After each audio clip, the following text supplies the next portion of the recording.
today? My name's Eric. As always, I want to thank you for checking out my video today. On this episode of Smoking, I'm going to show you how to make double smoked sous vide prime rib. Now, tomorrow's Thanksgiving, and we're going to do a prime rib instead of the traditional turkey. I did do a smoked turkey breast video a couple videos back. Came out great, but we're kind of done with the turkey for now, so I decided to try a prime rib. Now, I've done a couple prime rib videos as well. I've done one where I've completely smoked it from start to finish in my pit barrel. Came out wonderful. I also did a sous vide prime rib where I cold smoked it first and then sous vide it, and that came out awesome as well. This time around, I'm going to try to cold smoke it for a couple hours before, and then I'm going to sous vide it, and then I'm going to bring it back up to temperature after ice chilling it for a few hours on the kettle grill with a little bit of charcoal and smoke. And I'm going to try that. So hopefully this is going to be the best way to do it so far. Now, normally when I buy prime rib, I go to my local market and I get USDA choice, which is pretty much standard. That's what you typically get when you go get meat. So I went down there yesterday to buy this, and the USDA choice prime rib was on sale, but it was $6.99 a pound. But when I had the paper advertisement we got in the mail, on the front of the advertisement, it said prime rib $3.99 a pound. So I'm asking the guy there, I'm like, hey, what's going on? Why does it say $6.99? He goes, well, the $6.99 is for the USDA choice.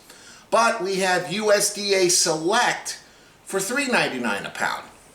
So I've never had select meat. I guess it's one grade below.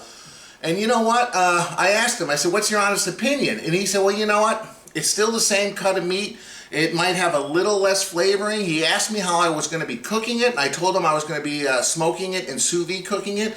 And he said, if you're going to be sous vide cooking it, you're going to make it nice and tender if you cook it for at least, 10 hours. So that's what I plan on doing. At least 10, probably all the way up to 14 hours. I'm going to cook it overnight tonight. And then tomorrow it'll be ready to be put on the smoker. So this is also going to be an experiment on how this is going to come out, the USDA Select. So if this turns out good, I might buy the lower grade meat, because that's the great thing about sous vide. You buy the less expensive cuts of meat and you can make it taste absolutely delicious. Anyway, real simple, real basic. It's not complicated. Of course, your main ingredient is going to be kosher salt. You want to get some ground black pepper, some garlic powder, and then when I sous vide it in the bag, I'm gonna put a little rosemary and thyme in there, and that's pretty much it. I mean, very simple, very basic.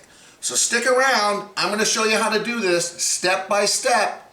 Let's get cooking.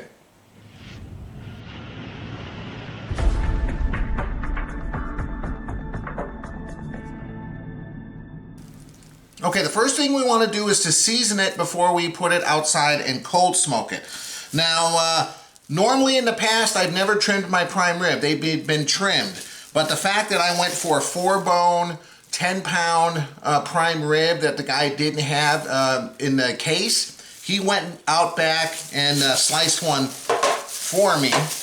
And there was a lot of silver skin and a lot of that real hard fat. So I did trim that, and I also trimmed a little bit down here by the bones, okay? So the first thing we're gonna do is we're gonna really give it a really good dose of kosher salt, okay? And don't be afraid that you're over salting it, because this is such a huge piece of meat, and this is gonna kind of help dry brine it a little bit while it is cold smoking. Now, my weather today is kind of good and bad. The good part is it's cold, it's overcast, and it's raining, which means I could probably keep this on the smoker for 2 or 3 hours without having that temperature come up at all. The bad point is it's going to be hard to get that smoker tube going in the rain, so hopefully I won't have any problems. So anyway, you're going to continue to do that with the salt on all sides, and then in my little shaker container here, I put 2 teaspoons of ground black pepper and 2 teaspoons of garlic powder. The reason I'm not just shaking it freely is because it just came in a container. It didn't have a shaker. So I got my own shaker right there. So let me continue to season this. And when I come back, I'll show you how it looks. Alright, so I got done putting the salt, pepper, and garlic powder on it. It's really cool if you have one of these racks here, because then you can move it onto the grill and take it off without getting your hands dirty. You know, I probably should tie this up with some twine to kind of make it look a little better, because you can see right here, it's kind of where I cut some of that really hard fat out. Didn't cut it all out. It's kind of flipping back, but you know what? It's just for me and my family. If I was doing a dinner for a guest, I'd probably do it, which I guess you're all my guests, but you know what? I'm not even going to bother with it. I'm going to slice those bones off and slice it, and I'm sure it'll be fine. But there you go. You can take a look at it there. So now the fun part. Now I got to go outside and try to get that cold smoker tube fired up, and hopefully it's raining a little bit, so hopefully I won't get too wet.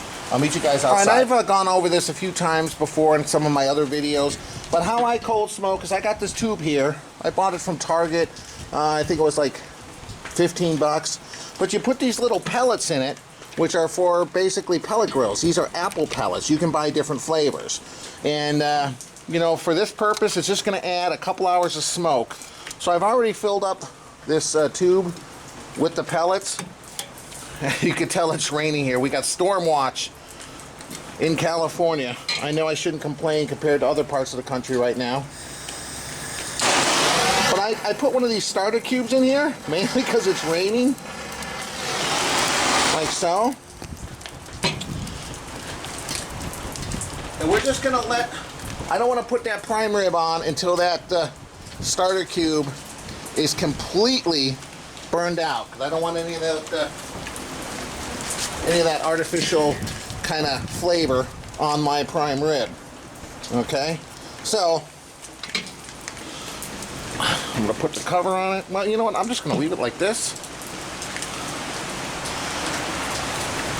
And it's not raining right now. You know what? I'll leave it like this for a few minutes and let it hopefully catch some of those pellets. Let's see, if I put the cover on, I'm just afraid it's going to burn out. So you know what? Let me just let it burn. We'll be back in a second. All right, it's been around 10 minutes. You can see the cube's pretty much burnt down, and we can see a little bit of flame still. And the top pieces are turning black. I'm afraid it's going to go out because of the rain. So what I'm going to do now is I'm going to put the cover on it. See, this is what we want. We want some smoke action. All right. I'm going to put it on the far end over here. And I'm going to put the... Well, let's put the grate down.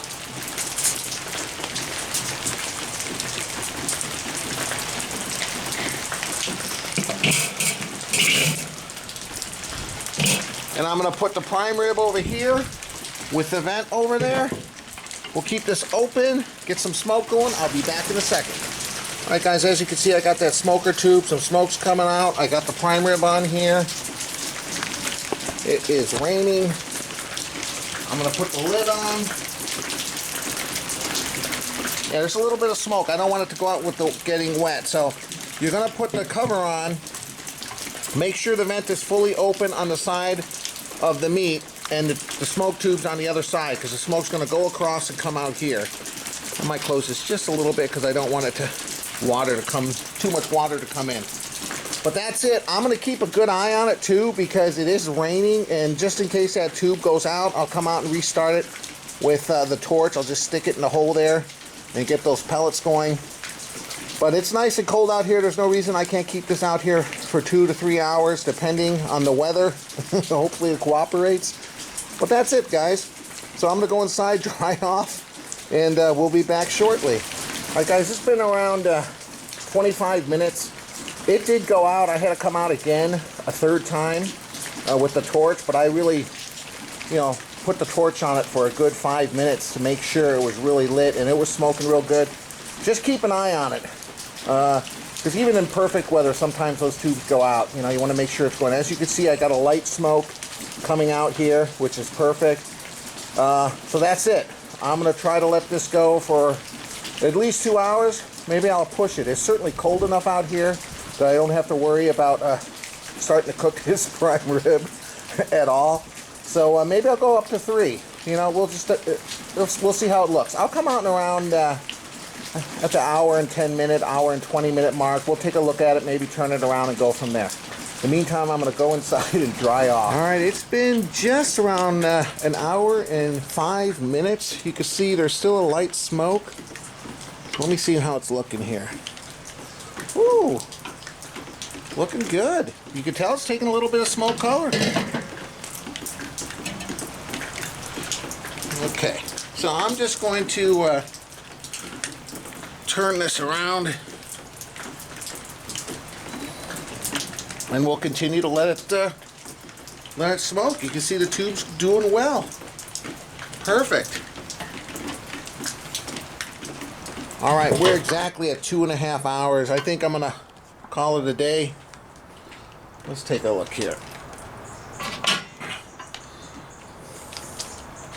Wow, it looks good.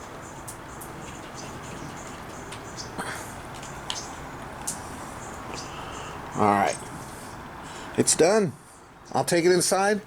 All right, here it is. Just brought it in. Cold smoke for 2.5 hours. Now I'm going to seal it in a oversized vacuum sealer bag, and I'm going to put some rosemary and thyme in there. And into the fridge it's going to go. All right, so here it is, vacuum sealed in one of these oversized bags.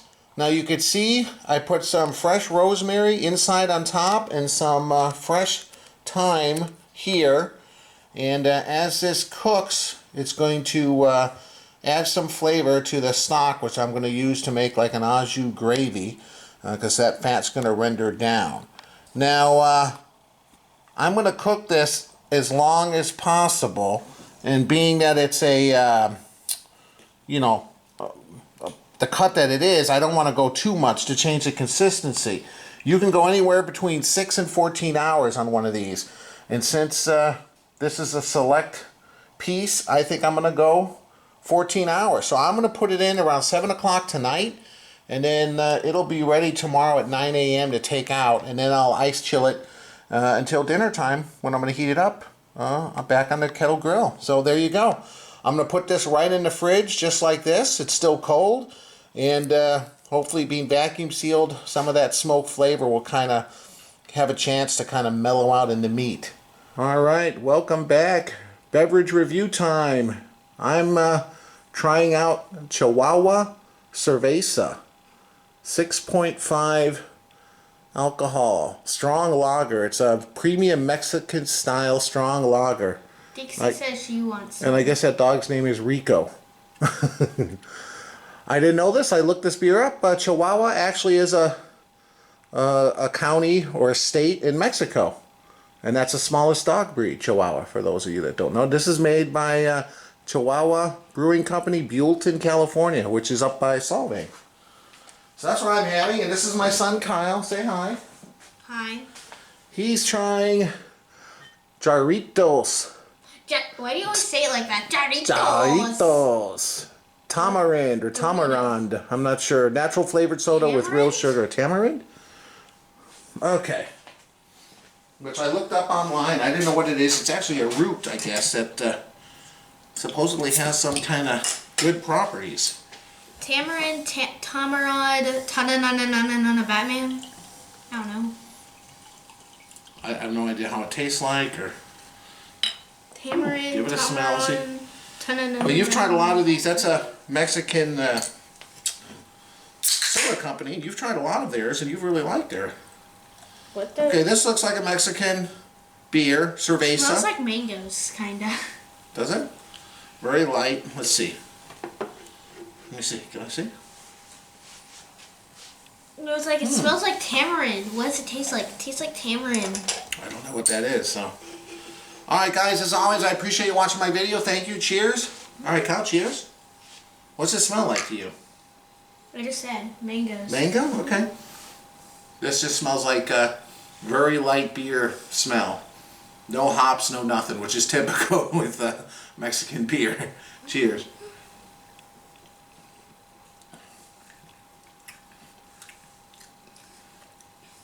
Definitely stronger than your, Corona or Your typical Mexican beer. It's got a little bit of more of an alcohol taste to it, so that must be the 6.5. Very light. I don't taste any hops. I don't taste much of anything. It's cool. It's crisp. Yeah, I mean, nothing. I have no idea how to explain this. It tastes like a sour mango mixed with ginger without that like ginger, Really? whatever you want to call it. It smells like something, but I can't quite put my can't quite place it. That's like smelling an apple soda before you tried an apple. Wow, I don't know what that flavor is. That must be tamarind. Yeah, I'm not quite sure. Do you like it? Pretty good. Yeah, it's kind of different. This would be good in the summertime. They also make a regular cerveza, which is just regular beer. This one is a strong lager, so that's why I picked that one. But not super impressive, to be honest with you. I'll drink it, of course, but if you're on a hot beach, you want something you can drink, not feel bloated, this might be your choice. All right, guys, we're at 6 o'clock. In 1 hour, I'm going to put that prime rib in a sous vide mask. I'm going to get that up and plugged in and warmed up, so it'll be ready to go in an hour, and I'm going to let it cook overnight, and then tomorrow we'll finish cooking it. In the meantime, Kyle and I are going to enjoy our beverages. Cheers. And we'll see you guys in a little bit. Cheers. All right, welcome back. This has been sitting in the fridge for several hours. It's definitely looked like it's turned just a little bit darker. Now I'm going to cook this at 136 degrees, and since it is the lower cut of meat, I'm going to try to go at the max amount of cook time in the hopes that it's going to make it a little bit more tender, since there's not a lot of connecting fat tissue in this cut of meat. So I'm going to go 14 hours minimum. Okay, so right now it's 7:30, so this will be ready to take out tomorrow at 9:30. I'll ice chill it and then warm it up in the kettle grill. Probably won't take more than a couple hours, I would imagine. Now obviously this is almost a 10-pound piece of meat here. When I put this in, the water level is going to rise. So what I usually do is like just take a some kind of gallon container or something. Just take some water out. Okay, I'm still below the minimum line there. We'll add this big bad boy here. Woo! It like barely fits too. Oh. What's this? Okay, and now add the water back, you see? Otherwise you might have water splash all over your kitchen, and that's not fun. And just keep an eye on those levers on your sous vide machine. Now since I'm going so long, there's going to be some water evaporation, especially at this temperature. So you're going to want to have to cover this. I think it would have made it even without me taking it out, but better than safe than sorry. So I'm going to put some sous vide balls. You can cover it with foil, saran wrap, a cover, whatever you got. You just don't want that water to evaporate, when you're sleeping. Whoops. And wake up tomorrow morning having the meat above the water line, or worse yet, the machine shut down because the water got too low. So there you go. I'm going to set this for 14 hours. I'm going to enjoy the rest of the evening, and I'll meet back with you guys tomorrow. See you tomorrow. All right, welcome back. It's the next day. Happy Thanksgiving. This is 7 minutes away from being at 14 hours, so close enough, okay? So let me turn this off. Let me get this out without hopefully losing a dozen sous vide balls in the process.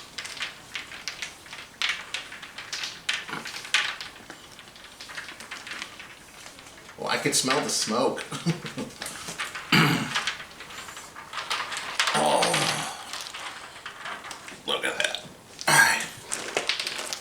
Whoops. Wow, that looks good. All right, what I want to do now is shock chill it, because it's 9:30 in the morning. We're not going to eat this till dinner, and I'm figuring it's only going to take a couple hours to bring it up to temperature. But you don't want to put a big piece of meat like this in the fridge when it's really warm. It's going to heat everything up and it's going to be in the danger zone for too long. So I got a pot here that I filled up with a couple inches of water. You need a big enough container. I'm going to plop this down. And then I'm just going to add some ice on top to kind of help drop that temperature super fast. I'm going to go throw this in the fridge and then we'll be back a little later on. Alright, here it is out of the bag. You can see it. I'm not going to dry it off. I want it nice and wet. Probably won't have to spritz it much on the grill. Just take the lid off. And look at how much liquid I got. I'm gonna reduce this down, strain it, and make some au jus for dipping in it. And I can tell you right now, it's a very, very smoky flavor.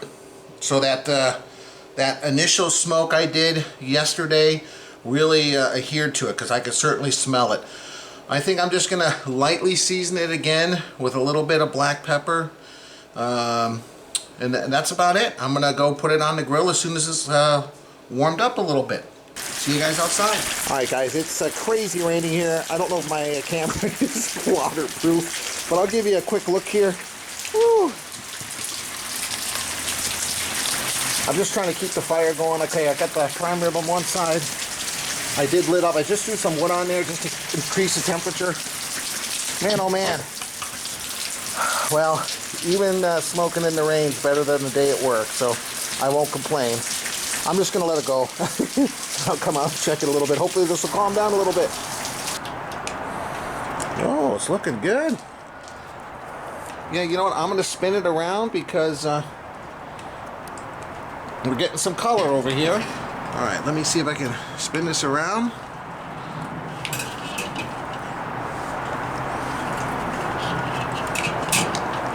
You can see there, it's getting some color on that end, so I'm going to flip it around like this. All right. Give it some more time. All right, this is up to temperature, just about, not quite, on 125 degrees. It might be a little bit more done on the end, but I'm just going to spin it over the hot coals here, just for a few minutes, get a little crisp on it, and yeah, it'll be done. Man, it's looking good. It's still raining like crazy out here. See you guys inside in a little bit. I took it off. I covered it with foil because I did kind of put it over the charcoal at the last part just to kind of give it a crisp. Let's take a look at this. Oh man. Let's see. Let me get a little bit closer here if you guys can take a look at it. Wow. Yeah, there's some juice running out. But as you can see, the outside's got a nice crisp on it for sure. Alright, the first thing I'm going to do is cut these bones off because they're kind of in the way. I'm going to slice kind of right along here, cut those bones off, and then I'll be able to slice these pieces of prime rib. So, be back in a second. Alright, so let's cut the bones off here. Easiest way is just to kind of lift it up here. It's not too hard. You're just going to cut along the bone line there. Hopefully I won't have too much of an issue. Yeah, just straight down. There we go. Look at that. That's the bone section.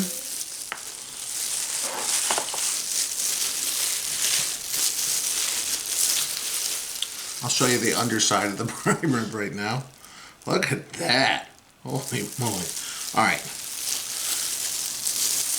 I'll be back in a second. We'll slice this into slices and we'll take a closer look. Be back in a second. Alright, here we are, guys. Let's take a look at this. Cut the bones off. Remember, this is, what is it? Select? It's select, so it's not choice. So it's one grade lower, but hopefully we won't be able to tell a difference based on how I cut it, so or how I cooked it, I should say. Let's see. Oh boy, look at this. I'm cutting around 3/4 inch pieces, maybe 1/2 inch pieces. Woo! Let's see.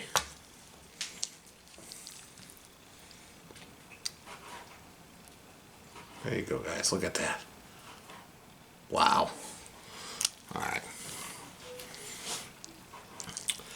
And sometimes it looks more cooked when you first cut it with sous vide, because it's got to hit some oxygen before it kind of turns a little more red. But there you go. What do you guys think? Man, it looks good. Holy moly. All right.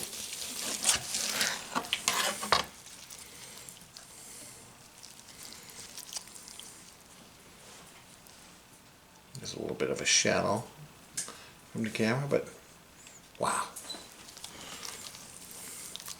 All right, let me get the family out here, and we'll sample it for you guys.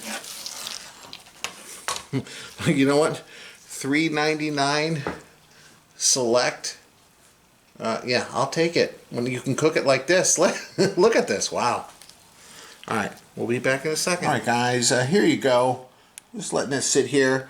It definitely doesn't look like, I guess, the choice prime rib I get. But you know what? I'm anxious to try this. It looks delicious. It smells great. There's a lot of smoke flavor. You can even see a little bit of a smoke ring on here, you know? So maybe that double smoke actually helped with that. And you know what? $3.99 a pound for select ribeye roast, prime rib. I'll take it. Have the family out here in a second. We'll give this a try. See what we think. Alright guys, hello. I'm here with my whole family. My son Kyle, my wife Monica. I got some au jus that I used the drippings basically, and some horseradish. Let's try Looks this. delicious. Okay, dip it in the au jus, Kyle. I know you like that. That's a big bite. Oh wait, that? Yeah, that's the au jus. Oh, Yeah, I don't- meant that. That's the horseradish. That's Do as you. Oh wow. Mmm. Oh wow. Good? Now, in all fairness, I can tell this is not the typical ribeye roast that I get from Stater Brothers, my local market here. The one that was selling for $6.99. But you know what? Cooking it like this, 14 hours, this little less grade, I mean, it's good. It's really It's good. a little bit less tender. I mean, it's so You slight. can tell a little bit of the difference. But I don't know if I would necessarily justify spending $2 more per pound. No, I think this is for what he paid. I mean, it tastes very good. It really is good. I can tell the difference too. And but what it's about good. the smoke? It's very smoky. It is very smoky. It's perfect. And you know what? I think my taste buds are almost too immune to smoke, because I taste stuff and say, no, it's not that smoky. But I have to say, being Alabama blood, nothing is ever too smoky for me. So Well, I'm unbiased. I mean, I am kind of biased in this. I can't really give What do an you honest think, Kyle? opinion. Really good. No? Is it, how's the smoke flavor? Too much? Just a bright? Can you Just taste right. it? Just Yeah? right? I can taste it, So but it's not good. too overpowering. Yeah. If you ever see us now from any video on say the smoke's too overpowering, then it's either it is or Dad burnt it. because we're so immune to smoke at this point that yeah. It's Now, good. that last piece tasted like high-end prime rib. It's good. It is really, It really melted good. in my mouth. I don't Okay. think you could have done this better. The way you smoke, it's a perfect balance between smoke and sous vide. Yeah. It's smoked, but not too much. It's got the smoky flavor, but then it's got the tenderness of the sous vide. I mean, it's, Yeah, it's and you great. know what? It takes the stress out of it. You have relatives coming over for the holidays, you know. You don't even have to smoke it ahead of time. You can just sous vide it, ice chill it, keep it in the fridge for a day or two, and then when people come over, just heat it up on the grill. Hopefully you won't be going through a rainstorm like I was. That was And fun. yeah, it's going to be absolutely delicious. It is really good. And I love the fact that you don't have to stress on it. Even when it was on the kettle grill, I wasn't really paying that close attention, other than occasionally going out there, looking at the temperature, sticking in my probe. As long as I didn't go over the sous vide temperature, you're perfectly fine. And then while he did that, I did the side dishes, and now we're ready for a Thanksgiving dinner. Yeah, it's It's good. Well, guys, as always, I appreciate you watching my video. Please hit the like button if you enjoyed it. Consider subscribing. There's a link below. And my link above is to my website, ericsmokingbbq.com. And we'll see you next time. Happy Thanksgiving. Happy holidays. Yes. We'll Happy see you next Thanksgiving, time. everybody. Boy, I'll have to end peace with a little bit of It's crust. good. It's really good. Oh yeah, it's gonna be good eating tonight. What do you think, Kyle? Good. Oh yeah. All right, guys, we'll see you next time. Thanks again for watching. Bye. Happy Thanksgiving.